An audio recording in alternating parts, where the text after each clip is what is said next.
All right, time is 8:30 now. Okay, awesome. Thanks, Ellen. We are live. Hi, good evening, everyone. If you can see me, my name is 𝘱𝘍𝘍 and I'm from 𝘱𝘦𝘳𝘴𝘰𝑚. And tonight, as usual, on our Wednesday night, we have invited a very special guest. Before I bring her on, I just want to share with you a bit of her background. And also the intention for us to share this turnaround webinar, as I was mentioning to her as well before we came onto the show. This whole idea was born out of a poll I posted into one of the FB group in Entrepreneur Malaysia. So I wanted to ask for what is the common age that most people get into their first financial crisis. So then a lot of the people actually started to share their personal story. That's how the idea was born. So I was asking them, hey, why not if we create an interview where everybody could actually share their personal story as a way to inspire people during this tough time. And hopefully we'll be able to lock down some of the physical steps from a personal finance standpoint so that all of us can learn. I think that would be great, right? And everybody said, yeah. Then that's how this was born. So I'm very glad that I managed to invite Jess. I actually happened to stumble upon her blog post, which was from In Real Life, quite a reputable blog post, which have many, I think, close to about 50 or 100,000 followers. I can't remember, but basically there were a lot of real life stories that they were sharing, and somebody, I think it was Gabriel, who shared into the personal finance Facebook group that I picked it up. And I was actually very inspired by Jess' story because she was sharing about how she actually has to carry her family at a young age of 23, right? Yeah, correct. So I posted on my Facebook, and I thought I wanted to reach out to her by actually sending a FB text message to Gabriel or in real life. Never ever thought that he would reply me because I do send out a lot of others. So when he finally replied me and said Jess is willing to share, I was ecstatic. So I was very happy, because it is very rare, I would say, that people are willing to share their personal story. Yesterday night we were talking about it, that if you're from the older generation, from the generation of the baby boomers, they probably will be thinking like, why you want to show your dirty linens out in the public, right?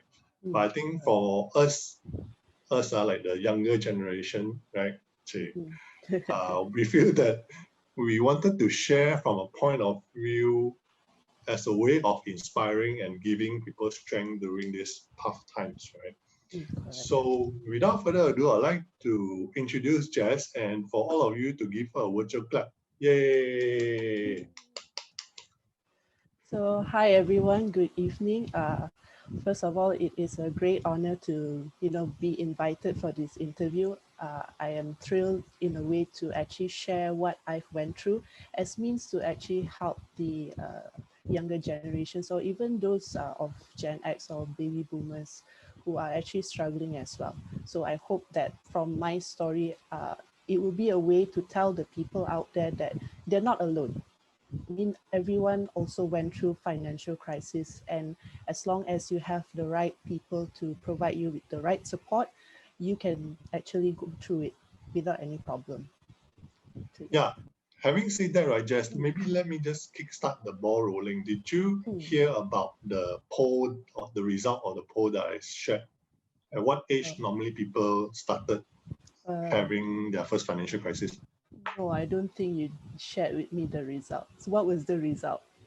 So interestingly, a lot of people hit their first financial problem at the age of between, the highest group was 16 to 20 and 20 to 25. Okay. There were about 32 respondents out of 32. Maybe the size wasn't very big, but out of 32 respondents, we have about 16 people who hit their first financial crisis at the age. So you are about the age, you fall into the age group. Yeah. very young that we actually experienced financial crisis. Yeah, so if you guys in the webinar that you guys can hear us, give us a thumbs up if you're from the FB Live or YouTube Live that is listening as well. Do share with us, because I was telling Jess yesterday, we take for granted because everything now is the new norm. When you are digital, we take for granted where you're actually coming from. So if you could just type into the comment box, type where are you currently watching us from? Is it from KL? Is it from Penang? Or is it from Sarawak? Because a couple of times I took for granted, and then actually I got callers or people, viewers watching from Penang and Sarawak. So where are you from, Jess? I was born in Perak, but only born there. Then after that, I moved to Pahang, and currently I'm staying in KL. I think close to 14, 15 years already. Cool. I'm also from KL, specifically in PJ. PJ, okay. Yeah. My area is close to Mount Kiara area. Nice. Yeah.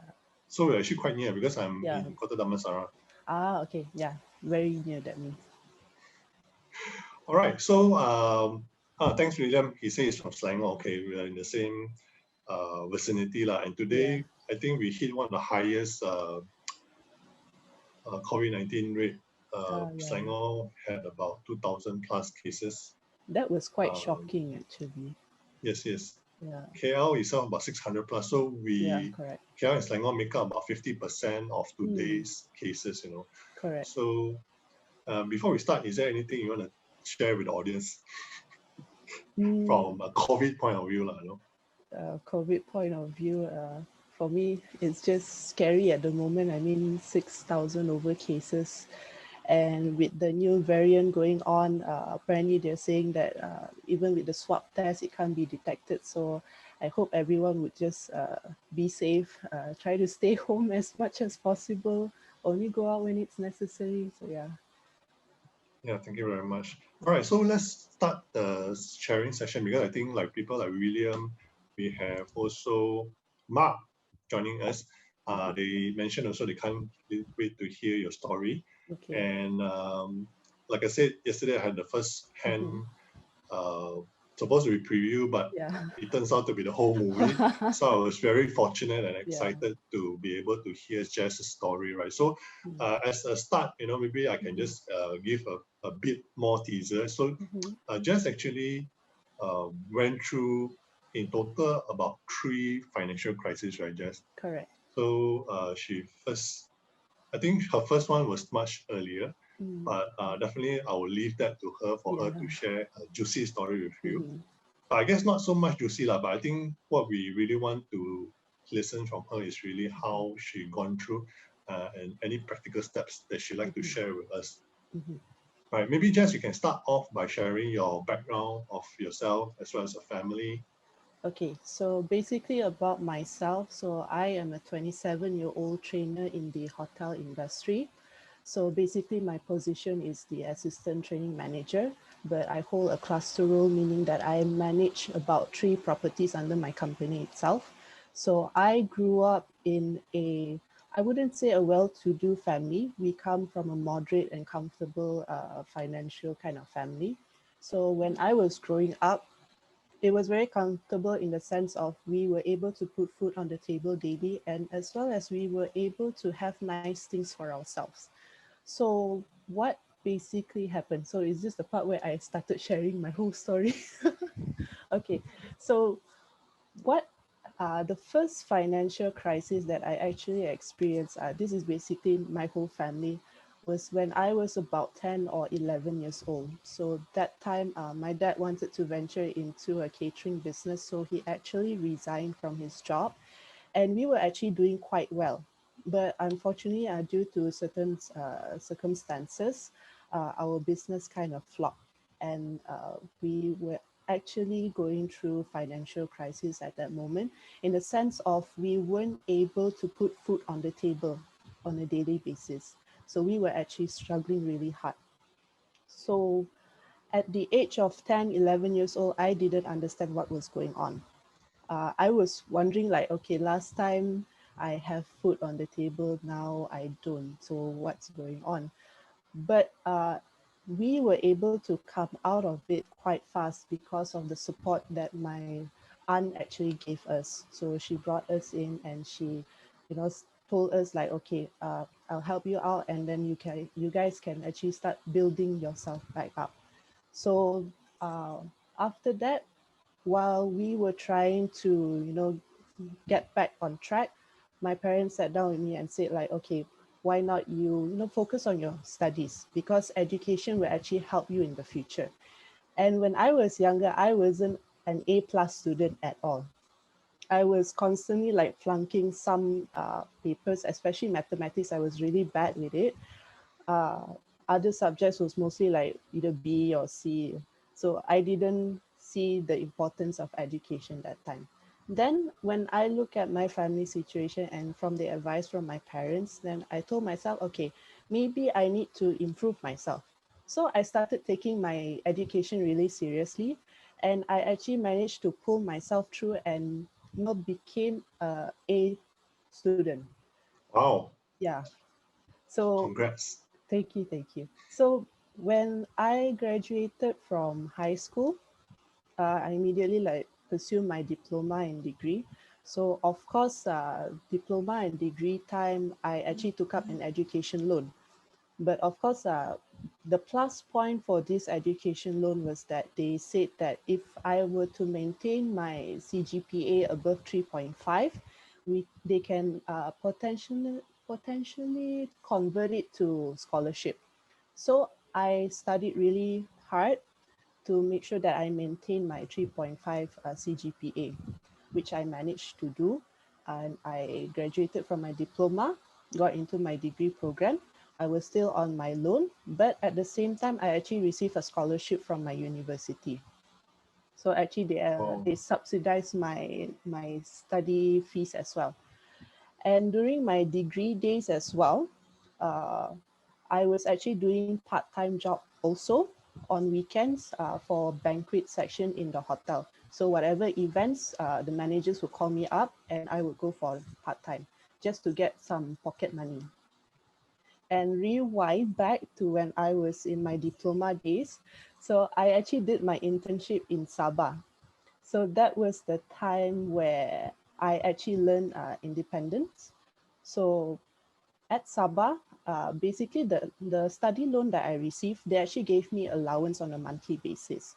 But of Okay. course, the allowance that they gave me, sometimes it wasn't enough. So what I did was I did part-time for certain departments, and it was so crazy that I would do part-time from 7 o'clock in the morning or 9 o'clock in the morning, and it will go on. It's like part-time, and then my internship part starts, and after I complete my internship, I continue part-time till 5 o'clock in the morning. So So you're it's, doing three jobs at the yeah, same time, I right? was doing 3 jobs at the same time, but most people were telling me that I was crazy because I worked from 7 a.m. to 5 a.m. the next day. And they were telling me like, aren't you tired? I said, I don't feel tired actually, because I was passionate in that field. So I would take naps here and there when I can, and then I'll just continue on just to get some additional pocket money. Oh So my yeah, God. How do yeah. you actually, how long was that going on? For how many months? That went on for close to 2 to 3 months. I was doing it, 5, and 7 a.m. to 5 a.m. yeah, and I didn't actually fall sick as well. I was so amazed with myself. Yeah, I remember people saying that if you are very passionate about certain thing, you don't treat it as work, but you actually treat it like a hobby or something that Correct, you love, lah, no? correct. Could you share with us what was that passion of yours? Okay, the passion of mine is I actually love to work in the F&B department of the hotel, all the food and beverage and everything, because my parents, they are hoteliers as well. I So, say, so they were working in the F&B department of the hotel. So they would always sharing with me and my brother like a lot of stories. So at first I thought like, okay, maybe this isn't my passion because I like to write. But when I went for the internship at Sabah, that's when I found my passion. And throughout that whole time, I mean, the time just went by so fast over there. It's like suddenly it's like, oh, the end of my internship. And I felt when so you, sad to leave when actually. when it's a good time, like as though you're playing, and then you don't feel like Exactly. actually, yeah. So it's like, oh, suddenly it's like, oh, your internship starts. Like, really? So then I have to go back to KL, complete my diploma, and then yeah, after complete my diploma, start my degree. So now back to my degree days. Okay, for the first semester of my degree program, there was actually a hiccup in a sense that there was a problem with my loan. So I was actually quite devastated because one, I was so passionate in the field that I want to have my career in, and at the same time because my friends were all going through that semester and I didn't want to be left out because I would probably need to wait another year to actually like continue the degree. So then my dad was like saying, okay, why not we try another like study loan and see how it goes. So I was like, okay. So I went, and when after I got that study loan, suddenly the initial study loan that I have said, oh, we are opening for application. I'm like, okay. So apply, and then I got it. I was like, okay, so now I have two loans. So I have to like cut out the latest loan that I have. But unfortunately, I still have to repay what I have taken.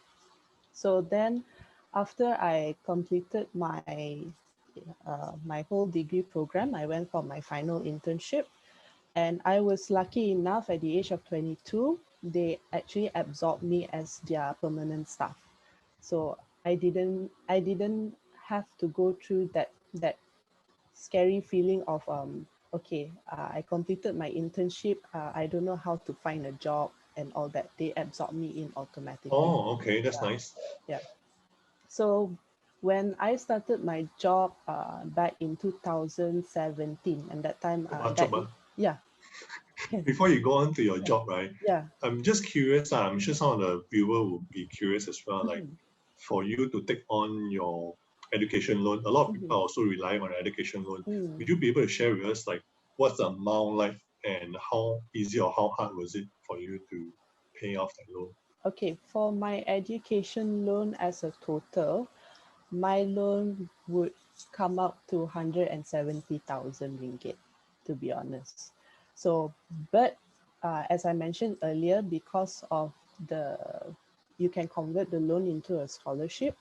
So the initial loan that I took, when I submit all my documentation to them, they actually view it, and my loan was reduced to 20,000 ringgit. So I actually had like an 80% discount from it. Nice, Yeah. nice. So that is the amazing part about, if you really like put focus on your education and you really do well, it can actually like help you in the future. So Did I that was, yeah. company even arrange like a bond with you? That means you have to work with them and then sort of finish off the 20,000 loan before you could work for someone No, else? no, I don't have to go through that bond. So that was another plus point for me, I would say. So yeah, so that is the education loan part. So everything ends up quite well. I know how you Yeah, actually correct. have to resort from a loan Yeah. to cover another loan, Mm, then eventually having good enough result for you to yeah, have 80% discount on. correct. Yeah. So can you share with us like after that what happened? Because I think subsequently it led to another financial crisis. Yes, okay. So basically, in 2017, so that was the year where I was 23 years old. So it was during the first month. That time I haven't gotten my first salary. So that was the time where my family actually lay out to me on our financial predicament. So they were telling me like that they need my help to support them. So of course, being a 23-year-old, I was a little bit like shocked because I wasn't aware of what was going on behind the scene. And they were telling me like, okay, maybe it's hard for you and it isn't fair to actually ask you to take up this responsibility, but you know, we need your help. So for me, it's like, although deep down that each of us, we have our selfish needs. Like we'll be thinking like, why me? But I look at it as they are my family and they have provided so much for me. And why can't I help them out? So then I told my parents, even my brother, I said that, okay, um, I will take up this responsibility. There's no problem with it. We'll see what we can do. But of course, I didn't have to take up full responsibility. That means I only have to pay off a certain utility bills. So then after a while, although at first it was a little bit difficult, but we managed to push through. That even at the end of the year, I was able to treat myself to a trip to Krabi. That was, Nice. yeah. So that time it was like, okay, not bad. Still able to maintain. But of course, I did not understand the importance of savings back then or emergency fund. So in 2018, that was when I was hit with my second financial crisis. And that was when my car broke down. And that was the worst moment ever that I ever experienced. Because when my car broke down and the mechanic actually lay out to me the total bill, my mind just went blank that time. I was like, I don't know what to do right now. So when I saw the bill, it was close to 2,200. And that was like, if I pay off, that there goes my whole month's salary. So for me, of course, I'm the kind of person where if I'm going through some sort of financial problem, it's quite rare that I would actually like show it to my parents because I don't want them to be worried about me. So usually I will like crawl into my room and I will actually like cry behind closed door because that's one way that I can actually release all the problems that are like on my shoulder. And then suddenly my brother texted me. He said, "Oh, I heard your car broke down." I said, "Yeah, my car broke down. I actually don't know what to do." And he asked me like how much is the bill, and I told him everything. And he said, "Okay, I'm gonna give you this amount of money. You get your car fixed because you need the car to commute from home to work. You need it." So for me, it's like I told him, okay, I will take it, but I will pay to you on a monthly basis. And he was like saying, no worries. But you don't have to pay the full amount. Just pay me what you are able to pay. So I was like, okay. And at the same time, even one of my best friend, I was telling her about what I went through. And she said like, okay, I can help you out as well. So somehow during that difficult moment, I have that strong support with me, which is very important.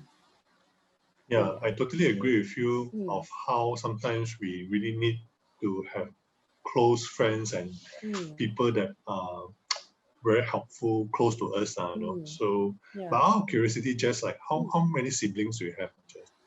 There is me and my elder brother. So there's just two of us.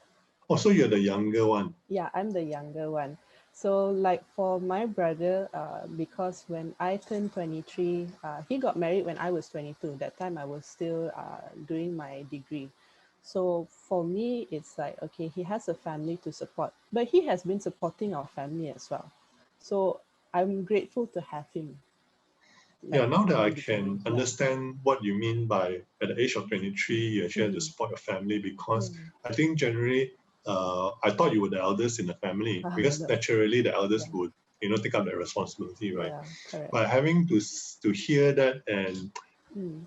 I mean, if I were you, that I would also have those questions coming up in my Mm. mind saying that, yeah, why me, why Mm. not Yeah. elder brother, right? Correct. I just Correct. came out, I just want to enjoy, Yeah. but Correct. you make it a point that you pick it up and not Mm. giving excuses and not even like Mm. uh, lashing back at your parents, Yeah. which I think a lot of the younger generation right now, which are Yeah. more outspoken, will do, right? Yeah. Correct. Correct. So for me, like although my brother he is married, he has a family to support, but I am really grateful to have him because he's still supporting us. He's still helping us out. And we have other family members who are also like, giving us moral support and all that. So the strong support system that I have with my family it's really something very important and that we are very blessed with. So I can feel the warmth actually, because yeah, from the time when you started your story until now, it seems there are angels popping out of nowhere. yeah, Not to say nowhere, lah, but they are there, but you never yeah, expect them to help and you never actually open your mouth and ask, but they correct, already start to offer, right? So we correct, really need to correct, count our blessings. correct. So yeah, so seriously, I am so blessed to have all of them in my life. I think if I didn't have them in my life, I wouldn't know where would I be right now. Yeah, So so we got to really appreciate them yeah, more when they're still around, lah, right? correct, correct. Because I myself have lost a lot of loved ones as well. Mm-hmm. I see. So sorry to hear that. No, it's part and parcel of life. Yeah. We just have to make sure that when they're around, we really appreciate them. Lor. Correct, correct. Agree. So yeah, then I So think how do you started to pay back that car expenses to your brother? okay. When the moment came where I started repaying the car expenses to my brother, initially I started thinking to myself, okay, expenses have increased, but my income is still the same. So what I did was I actually started looking for other jobs because one, I need an income, and two, because I feel like I was ready to take up another role, like a higher role. So then I went and submit an application, and I was immediately called for an interview. And when I went for the interview, on the spot, my ex-manager actually gave me the job. She was like, "Oh, you're hired." I was like, "Oh, okay." It shocked me. And uh, what really made me even more thrilled, one, I was thrilled because I got the position that I wanted, which is the executive level. And two was because my salary went up by 30%, which can cover my Nice. whole expenses. And when I started my new job, uh, so everything was like, rainbow and sunshine. I was able to provide well for my family. And at the same time, I was able to spend for myself. Now, that time I was 24 years old. And I have a lot of, like temptations around me. So like I started spending unwisely, I would say. So I would buy this, I would buy that, I would go eat at, very expensive restaurants and all that, till it came to a point where I was hit with my third financial crisis. And actually, I kind of like took part in a business as well, but apparently that business flopped also. So it it was so terrible because again, I didn't learn my lesson. I didn't have any savings, spending like crazy and all that, and with expenses so high, uh, it came to a point that one day I only had 20 ringgit in my purse. And when I had that 20 ringgit in my purse, it was like 3 days away from salary day. And Next salary payment. yeah, and I was like telling myself, okay lah, 3 more days can survive one, no problem. Oh, I was so wrong. So I did not calculate my household budget wisely. So one day, my mom actually knocked on my door and she said that she needed extra for market money. Now, I can't tell my mom that I only have 20 ringgit in my wallet because I don't want her to feel worried about me, like whether I have enough and all that. But my mom is such an angel that before I would even give her, she will always say this magic word: "Do you have enough for yourself?" Mothers And being mothers. yeah, correct. And I feel so bad because I know I told her a lie. But for me, in my mind, um, it was more important to put food on the table for the family rather than Totally my agree own with needs. you. Yeah. So I gave her that 20 ringgit. So I went to work and having nothing to eat for lunch. I mean, for my company, they do provide lunch, but sometimes the lunch is a little bit questionable. So Questionable as in not tasty, or is it not hygienic? sometimes it's not tasty, sometimes questionable lah. Oh, okay. Yeah.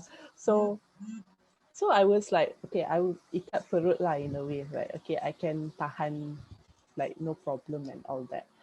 Then suddenly, like out of the blue, one of my friend texted me and he was like, so what are you having for lunch? And I said, nothing.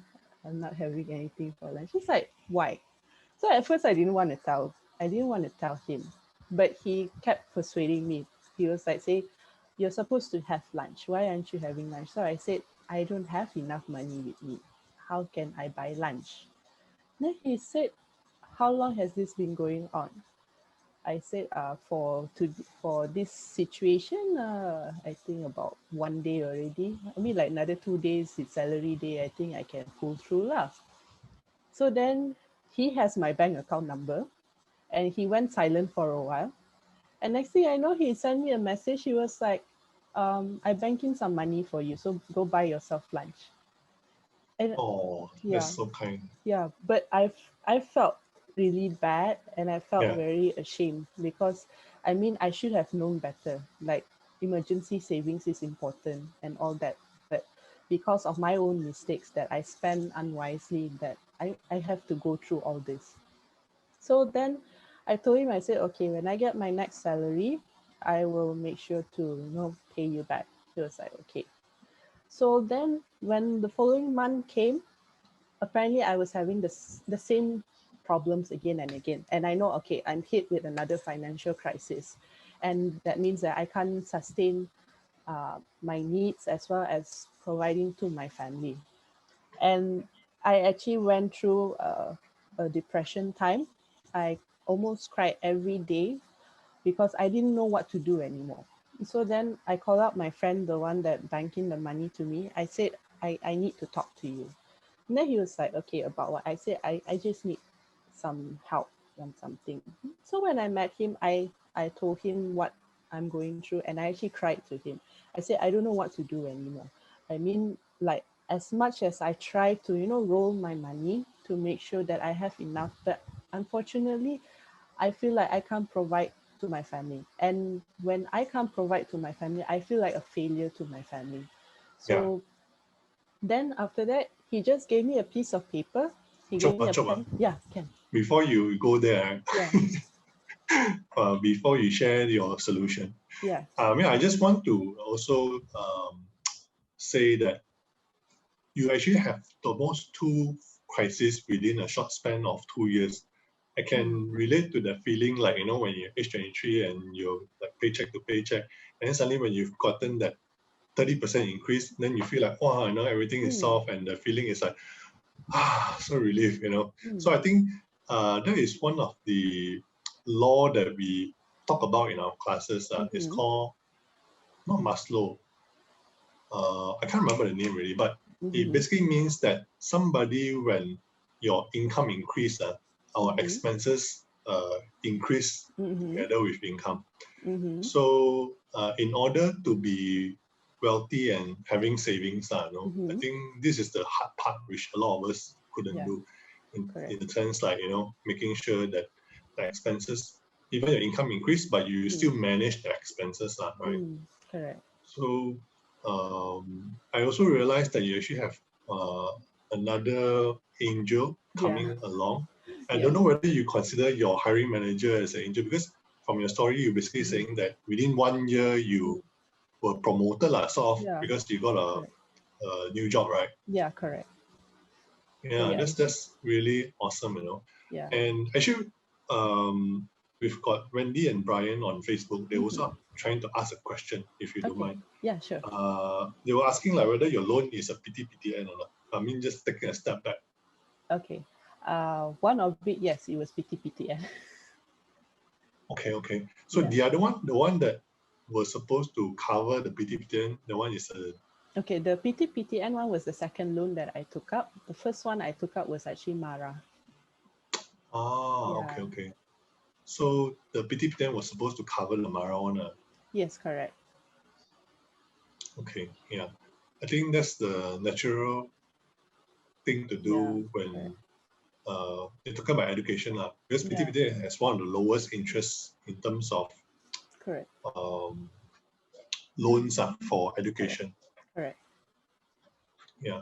So then what happened after that when you call your friend? Okay. I think it was you were very depressed, and eventually Yeah. you wanted to feel like you want to put your foot down and sort of want to resolve whatever Yeah. situation, right? Correct. Correct. So when I call out my friend, and because I told myself this can't go on anymore. I mean, like, how long am I supposed to, go through this situation? So then he actually gave me a piece of paper. He gave me a pen. He told me, okay, write down all the costs that you have. So I wrote down like, all the phone bills, uh, loans, and whatever it is. And then he was telling me, okay, he asked me this one bonus question. Do you have like an ASB account? And I said, uh, my one of my best friend told me to open a ASB account. And he was like, but did you open it? I was like, no, I didn't. So he was like, so why? Why didn't you open the account? But I told him, I was like, I didn't know that it was going to, be helpful. So I didn't open an ASB account. So then he started laying down, okay, first is to minimize your costs as much as possible. If you can change your, let's say, phone bill to the lowest package, do it. If you can change your TV package to the lowest package, change it. Because right now, with what you are earning and what you have to pay, it's like so off. Because it's like my income is here, my expenses is like way, way up there. So it's like, Oh, so he's like, you need to bring this down. At least make it like slightly, the expenses slightly higher, but this one, as long as you can survive till the end of the month. So I was like, okay. So I tried to like, okay, manage costs and all that. Then he said, okay, and then you need to open an ASB account. I was like, okay, I will open an ASB account. And then another thing he was saying, you need to find your second source of income. I was like, okay, second source of income. That's when I got into in real life, in a way. oh, But okay. in real life was a little bit like after a year or two. So he said that sometimes you really need to find a second source of income. Even my dad always advised me and my brother, like you need to find a second source of income because that source of income you can actually cover your petrol consumption and all that. So that was one of it. And then at the same time, he told me, okay, you need to like really calculate your budget on a monthly basis. So if let's say you already know per week you're using 50 ringgit worth of petrol. So you already know, okay, there's 4 weeks in a month. How much do Yep. you need to put aside? If you need to add on with your food, then you just calculate. So you put that certain amount for your personal needs. And then from there, you would know, okay, how much you need to park at expenses to provide to family allowance and whatever it is. So I was like, okay. So I went through with all that planning. And thankfully enough, it actually helped out a lot. I actually started like, okay, I started building my savings account. I was able to cover most of the expenses. And I actually like follow my budget, like really follow it. And of course, the sad part is my circle of friends actually went smaller because I'm on a tight budget and I Yeah. can't really like go out to eat at expensive restaurants as much as I want to. I have to think about my family first. So that's so although circle of friends is getting smaller, but I mean true friends they will stay on. So that's one thing that I'm really grateful. Sometimes, sometimes we have got to do the hard thing, which Hmm, is the right thing, no? correct. It's just so easy to say that, yeah, yeah, let's go out and have a good meal, but then Correct. eventually, who's going to be suffering at the end of the month, Correct. right? Correct. So that's why like for me it's like okay now my sacrifice now. And for me it's like it's for my family. My family comes first. And suddenly in 2019 I suddenly like struck gold because my previous HR director he because the company that I was working for that time they were going through a rebranding phase because the contract that they have with one of the international brand was coming to an end, so our parent company is going to take back that company. So for the company that I'm working now, each HR department, human resources department, there are 2 HR personnel per department, except for the previous company that I was attached to. There were 3 of us. So then my ex-HR director spoke to my ex-manager. He asked her like, so what does she do? So my ex-boss was like, oh, she conducts training for us. He was like, okay, I want to have a meeting with her. So he called me up and he sat down and he said, okay, I want to tell you something. So I have a position vacant, which is a cluster assistant training manager role. And I want to offer that position to you. So I was like, and that time I was 25 years old. I was like, I look at him like, you seriously want to offer me that position? I'm only 25. He said, yeah. But of course, I want to see how you train the staff first. So we go through a trial run, then I will let you know whether you're promoted.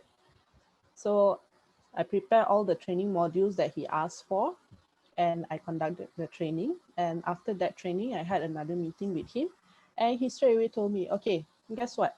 I'm going to give you this position.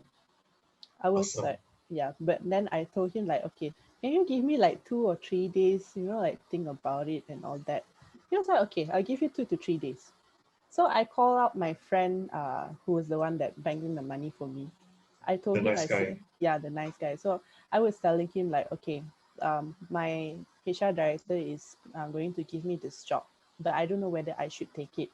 He was like, why do you think of not taking the job? I said, because I am only 25 years old. And this is like a huge role because it's not like executive to manager level. It's like executive to cluster assistant training manager level, which is like a whole different game It's a big altogether. jump. Correct, it's a big jump. It's not only focusing or managing one property, it's managing 3 to 4 properties at the same time. And I told him, I said I wasn't confident on whether I can do it. And he said, but you don't know. So why do you doubt yourself when everyone else around you know that you can do it? You just have to give yourself a chance. So when I spoke to my parents as well, then my parents said, just go for it. I mean, opportunity only come once. Why do you want to push it Exactly. away? So then I called up my HR director. I said, okay, I will take the job. And again, my salary increased by 30% again. And so I was like, okay, Congratulations. thank you. So yeah, so after I took that promotion, I've been in this position for close to 2 to 3 years now. Been doing well, and I've been able to actually provide better to my family as compared to last time. And with what I was taught by my friend, I was able to have enough savings in my ASB account. I even have enough to actually roll my income to combine with my upcoming salary. So yeah, that is my whole journey. When you mentioned property, could Mm. you care to share with our listeners as well, which industry are you from, Jess? Because I forgot to ask you that. Pardon, I didn't catch your question. No, would you care to share with our listeners as well? Mm-hmm. Which industry are you currently working in? Because I didn't manage to ask you earlier. Okay. So I am actually attached to a hotel industry, hotel and convention industry. So I would say at the moment I'm hit with another financial crisis because of the COVID-19 situation. Because the hotel industry, the tourism industry, we are Yeah, actually impacted really greatly at the very moment. badly. Yeah. Yes, correct. But somehow the company that I am attached with, I am so grateful because our new HR director, I would say she is a really smart woman. I actually salute her because when we look back at 2020, which is last year, we heard a lot in the news like, hotels are closing, retrenchment of staff going on and so forth. Yeah. But the company that I am attached with, for 1 year now, there is no retrenchment whatsoever. So we are so Wow. blessed in that sense. So we still have our job, we still have income to be able to put food on the table. So yeah, I really salute my HR director for having that very strategy planning in her head. Yeah, so I mean, if you're lucky, we may invite you in the future to share your fourth financial crisis, but don't just spill the beans out first. Yeah. But I'm also curious, because you mentioned a couple of things which I think is very relevant to our listeners, because you mentioned the couple of steps that you took was very, I think everybody knows it now, no? But why do you think that so many people are still struggling not doing it, especially when you talk about reducing costs and then calculate budget on a monthly basis? I suppose sometimes, due to lifestyle, peer pressure, sometimes it's hard for us to let go. I mean, we are at that age where we want to enjoy ourselves. We want to, buy things. We want to travel here and all that. So True. we fail to understand the importance of having the safety net of, like income, just in case of a rainy day. We forget about that. And secondly is, peer pressure. I mean, if friends say, oh, let's go party, we don't want to say no. We don't want our circle of friends to be small. If can, we want to make it like as huge as possible. But at the end of the day, we will always go through that same cycle where I enjoy myself at the start of the month, and by the end of the month, it's like, oh, I'm suffering. I don't have enough for myself. Would you say this is like what we used to hear, the YOLO mentality? You only live once, so you Yeah, basically yeah. live your life the way it is. No? Yeah. So my generation, we're always like, okay, YOLO, you only live once, enjoy to the max. But you enjoy to the max, and then at the end of the day, you are suffering. So what's the point actually? So Or for me, yeah. would you say what happened to you, could it be like a blessing? Because generally we learn things two ways. One is through awareness learning, one is through impact learning. So from your sharing, I felt that, hey, a lot of the learning that you had was you've got to do it. If not, then everybody suffers. Okay. For me, when I look at what I've been through, I would say that it was a wonderful lesson. It was a blessing in disguise. I mean, when I look back at what my family went through when I was 10 or 11, I didn't know what was going on. But when I look back at that time, it was actually preparing me for what I was experiencing for my second and third financial crisis. I was already well prepared on what to do. My parents have taught me that important survival skill somehow, like how should you survive. So everything that I went through, it was actually a serious blessing in disguise. There's a saying, they say everything happens for a reason. So I Correct. guess you said it very well. Correct. All right, so we've got some questions Yeah. from the floor. So we're going to take some question right now. Okay. If you guys have any question, please feel free to type in the comment box. A couple of comments as well. I'll just read it out to you. Brandy is saying that, hey, salute Jess. She knows that it's not easy of what you went through. Thank And you. she also asked this question, what's your view between focusing 100% to better your current job to increase the salary versus diverting some of the focus over to the second source of income, which you mentioned earlier? What's Okay. your view on that? Okay, my view on that, basically both of it, I see it as both of it has an advantage to it. I mean, like we want to, get better in our career wise because that is basically our passion. At the end of the day, whatever that you work for, that is your passion. So of course, for me, it's like, okay, I have a second source of income, which is also my passion, writing and hotel. So combined together, which is something that is good. I can increase my income from there. So although I'm working on my second income, I can't forget about what my primary income. So I need to work on that. So both have to play an important role. I hope I So answered the question. yeah, thank you very much. But as follow-up to the question, then how would you juggle your time?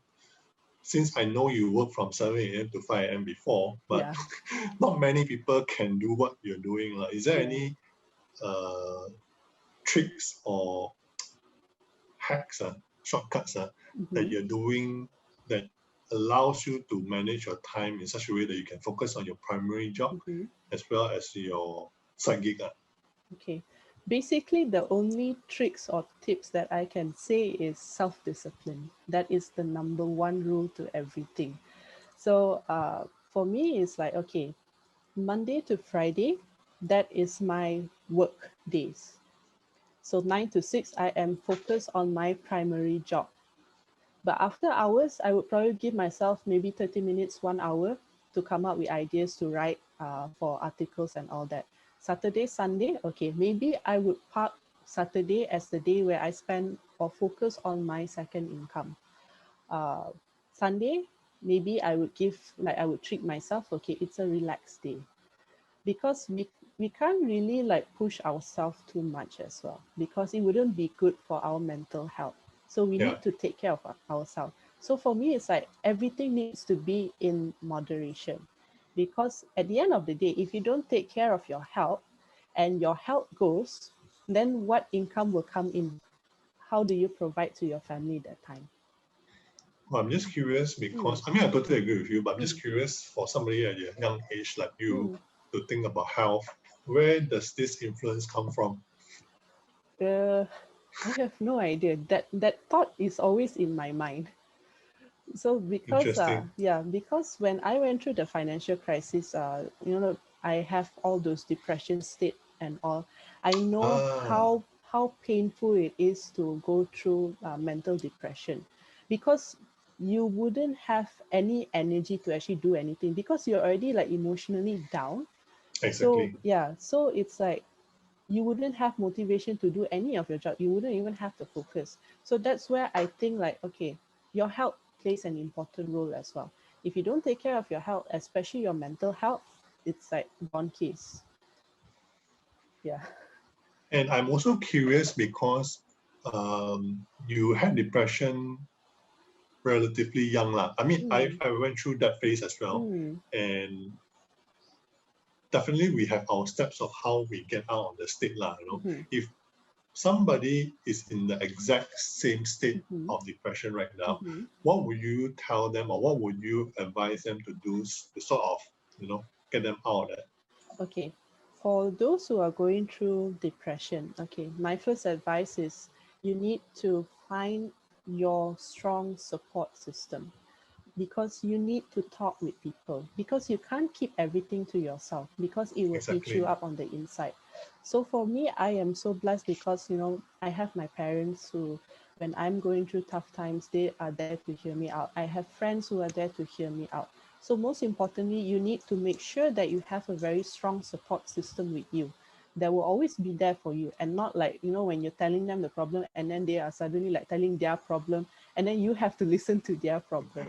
So that is very like unadvisable. So yeah, support system is very important. And I yeah, yeah, continue please. so for those who maybe opt for spirituality, religious reason, it's a good way as well. I totally can relate to you Mm, because I went through that same phase before mm, at the age of 27 or so. I don't know why, mhm. or Yeah. 27. But you just reminded me of something of this statistic we've Mm-hmm, used to see. mm-hmm, Generally, the statistics show that women tend to handle depression better than men mm-hmm, because for a fact that when women are stressed, they like to talk, or rather they communicate. Because one of the state that I totally agree with you, mm-hmm, in order to get out of depression is really to communicate a problem, mm, which we did share in our classes. mm, And hence why women get out of depression probably more in and out, right? correct. It's because when they are stressed, then they talk. Yeah, But correct. in retrospect, right, Yeah. how do you get a man to actually communicate when they're depression? It's actually very hard, because men, Mm, when they are depressed, they always try to hide in their cave. mm. Agreed? So yeah, agree. So for men, I would say like, okay, usually I have quite a number of male friends. So how they actually cope with their depression is they would do a lot of activities, which would actually like help them a lot. So some of them, they either like started going to the gym, they started hiking and all that. So for all our men viewers out there who probably like going through a depression, I think my advice is find an activity that would benefit you. I think for men, it's more towards outdoor activity that will be beneficial to them, because I think if they were to stay indoors, it wouldn't be healthy for them. Well said. But now Yeah. I'm CO 3.0 leh. So can, you know, go out Outside on the the front porch. porch, yeah, porch, or, you know, balcony, do like a mini gym, you know, start lifting weights and all that. Why not? Yeah, I'm very thankful that you reminded me, because one of the things that I did was to play basketball.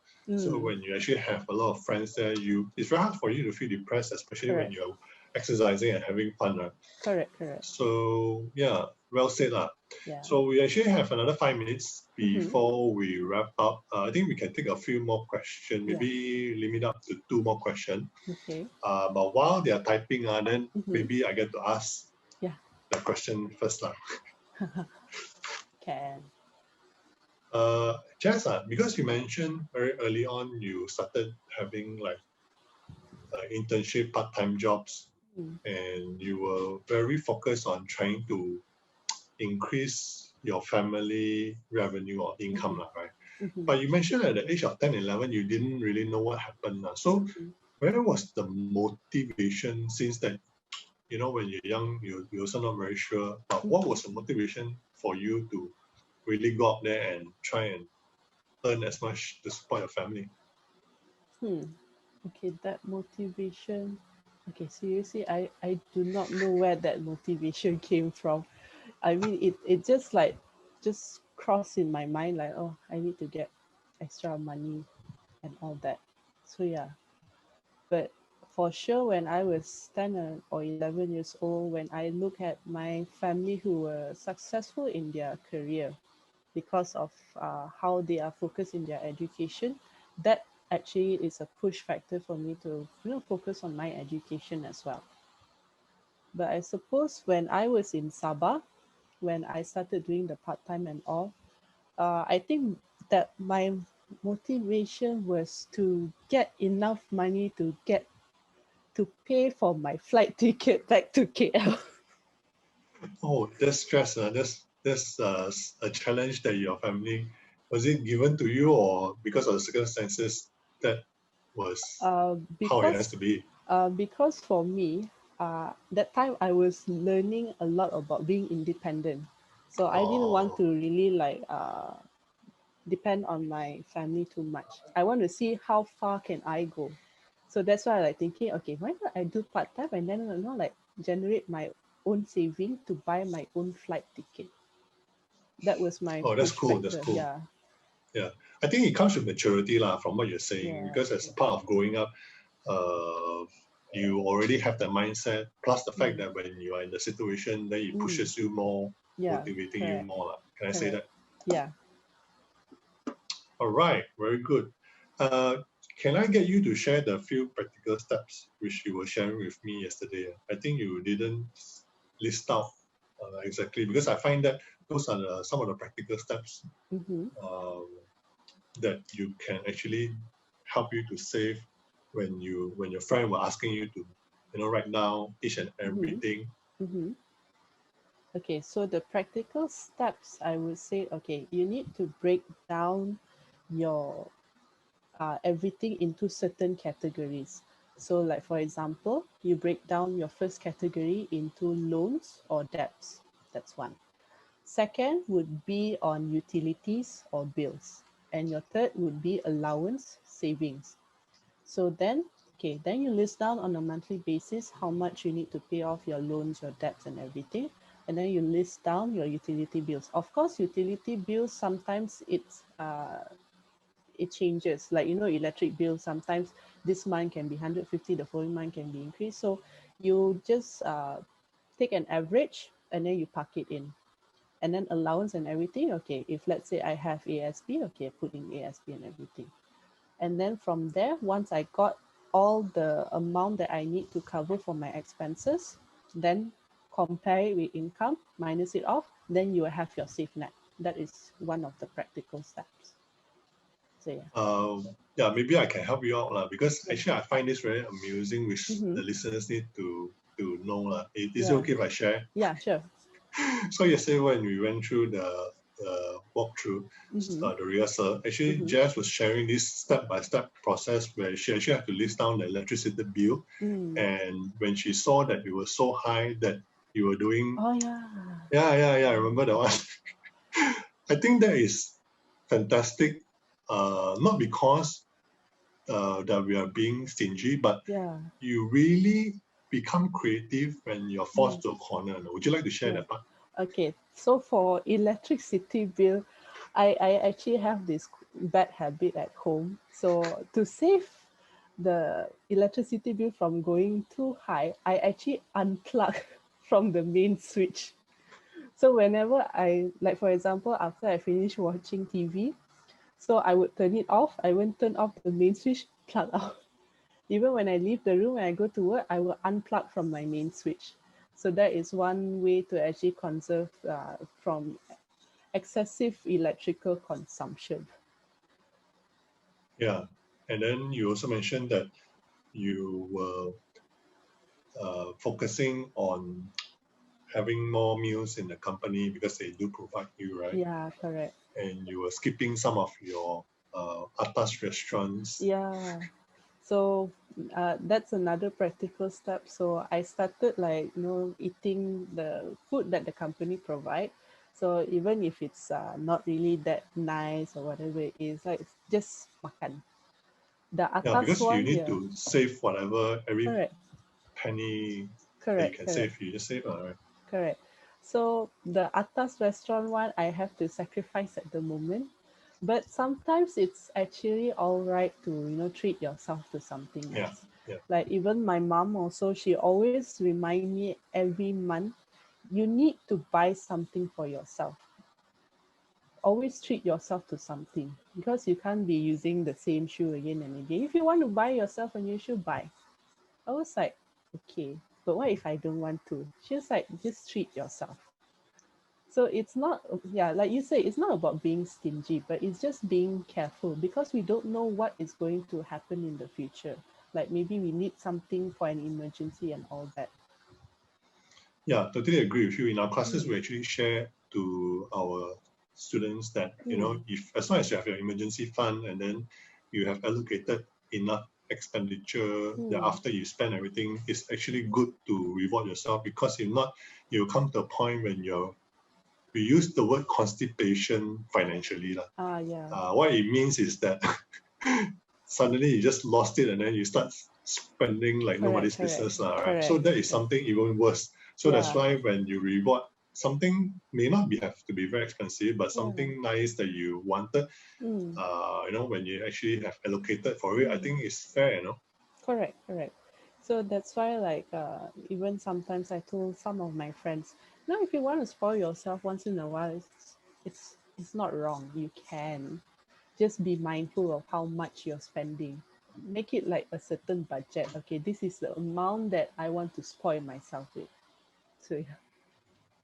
All right. Thank you so much, Jess, for You're your welcome. lovely sharing. You're What I'm going to do is that because time is up, I've got two things I wanted to share, right? I just want to wrap up from your learning as usual. Every sharing, normally at the end there, I will wrap up in terms of what I learned because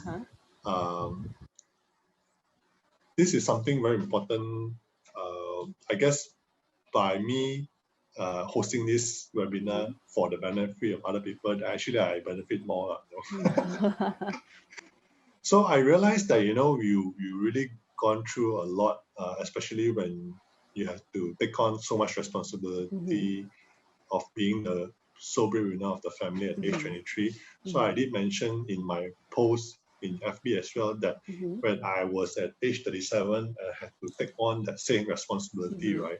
Yeah. I also feel like, oh my God, it's so much that I'm not sure whether I can take it on as well. So really, you got to give yourself a lot of credit at the age of 23 and you managed to pull it through. Yeah. I also don't know how you do it. And if people ask me right now how do I do it, I honestly can't tell. Yeah. So yeah, give yourself a pat on the back. And what I picked up, if let's say there were three things that the main things I've picked up from your sharing will be really number one will be as everybody know, is to reduce the cost. Just like how you met that good friend of yours, I think you really got to treasure people who are nice, as close to you as possible. Yeah, correct. By the way, he's since you say he's a friend, you're not together, or No, he's no. not like a husband or boyfriend, right? No. Like just pulling your leg. So he make it very simple by asking you to list out that step by step all those expenses and seeing is there a way of how you can reducing each and every cost, for example, like electricity, the phone bill, how you can save on your company meals, and some of your maybe lavish expenditure like those restaurants, atas restaurant. Yeah. That is something which everybody knows but may not be doing, and we've covered that reason why. Yeah. So number two would be actually, I would say that you are probably one of the people that do very well in your job, because it's not very common for people having such many promotions or such many new job offers within such a short span of time. So I guess maybe you're doing something well in your job. So just like what Wendy was asking, if you're doing well in your job and focusing 100% to it, I think your bosses take note, and that's how you also effectively increase your income. Would you say so? Correct. That one I agree. And of course, number three will be managing your time well, because having to do a very good job in your main job, and as well as to still have time to write, I think it's not an easy thing. As we all know, many of us are not multitasker. Correct. Even if we multitask, we may not be able to perform the job well enough for other people's satisfaction. So what would you say would be, let's say if somebody who's listening, right, would want to pursue a writing side gig, what would you say to them, or what would you tell them some of the maybe extra revenue that they don't know that they may get?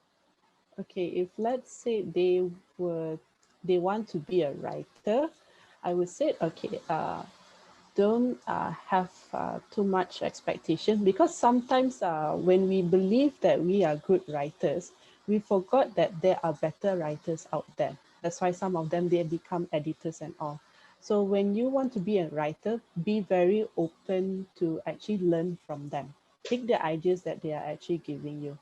And if let's say the income that you're getting from the side gig of writing is not too high, I mean, it's okay at first. The point is improve your writing skills. When you improve your writing skills, you can actually like increase your income. Like you can actually demand more, I would say. So it all goes down to learning again.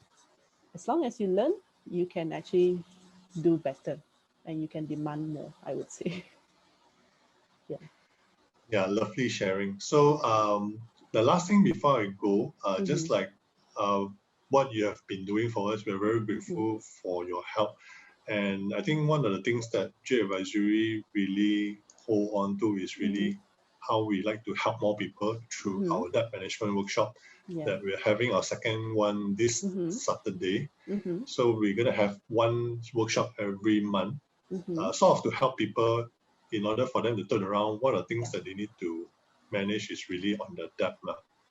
So, do help us to share, or anybody who's listening that you are currently facing some debt problem, find out more that we're going to have this workshop this Saturday, right? Yes. So again, thank you so much, Jess, for spending more than 1 hour right now. We have some more questions. I know when you have the time, maybe you're not obligated to, but if you have the time, do help me to reply to some of the questions. Can, no problem. Thank you so much for having me for today's session. I do apologize if I said anything that might offend any viewers or anyone out there. But I hope that everyone can actually like benefit from my story, because my intention is I want to help people, and I want to let people know that they are not alone. There are other people who are actually going through the same thing, and we are there to actually help you. So yeah, totally agree with you. That's why we wanted to we're so grateful for you to come and share your story here on our platform.